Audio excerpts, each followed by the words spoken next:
قائد-E-AZAM Muhammad Ali Jinnah. 14 points, 1929, in English. Number 1. India should be a federal state.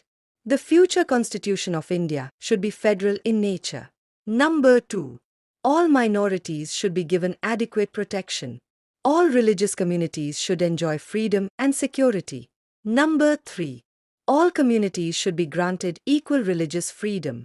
Every citizen should be free to practice their religion. Number 4.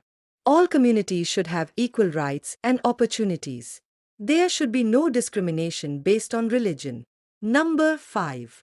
The minorities should be given a separate identity. All minorities, especially Muslims, should be recognized as distinct cultural groups. Number 6. Protection of Muslim culture, religion, education, and customs. Muslims should be allowed to preserve their religion and culture freely. Number 7. Muslims should be given separate electorates.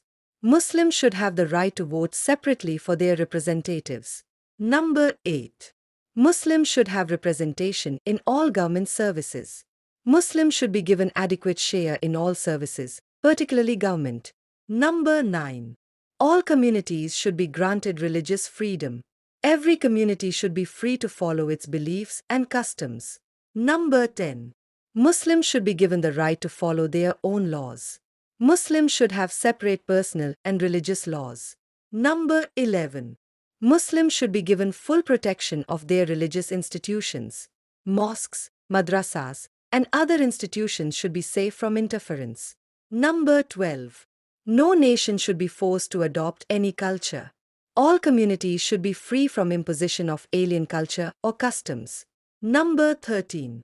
Muslims should be allowed to wear their dress and observe their religion freely.